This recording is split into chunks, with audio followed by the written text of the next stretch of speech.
मुंबईमध्ये उद्यापासून मराठा आंदोलकांची संख्या वाढेल असा अंदाज आहे। गौरी गणपतीचं आज विसर्जन होणार आहे आणि त्यानंतर मराठा आंदोलक मोठ्या संख्येने मुंबईकडे रवाना होणार असल्याचं कळतंय। मनोज जरांगे पाटील यांच्या समर्थनासाठी गावागावातून आंदोलक मुंबईमध्ये धडकतील असा अंदाज आहे। खास करून महिला आंदोलक मोठ्या प्रमाणात येण्याची शक्यता वर्तवली जाते। मराठा आंदोलनकर्ते मोठ्या संख्येने आपल्या गावातून निघणार आहेत। सर्व बांधवांना विनंती आहे खाली बसून गौरी गणपती विसर्जनानंतर भरपूर संख्येत लोक गावाकडून निघणार आहेत।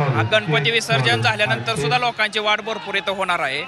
आता सणामुळे लोक आलेले आहेत। सण झाल्यानंतर लोकांचे भरपूर प्रमाणात डबल गर्दी होणार आहे इथं। विसर्जन झाल्यानंतर याची जी संख्या आहे याच्या कमीत कमी 10 पट संख्या आमच्या महिला वर्ग सगळे पूर्ण ताकदीनिशी या ठिकाणी येणार आहे। कारण या ठिकाणी पाटलाचा या ठिकाणी जीव इथं कासावीस होतो आहे, त्यामुळे ते आमच्याकडून बघवत नाही। आम्ही कालच आलो, आमच्या पाठीमागे गाड्या या ठिकाणी गौरी गणपतीचं विसर्जन झालं की या ठिकाणी आल्याशिवाय राहणार नाही। संभाजीनगर वरून आलेले आहे आणि जरांगे पाटलाला भेटण्यासाठी आलेले आहे आणि मी कोणाचं पण ऐकत नाही।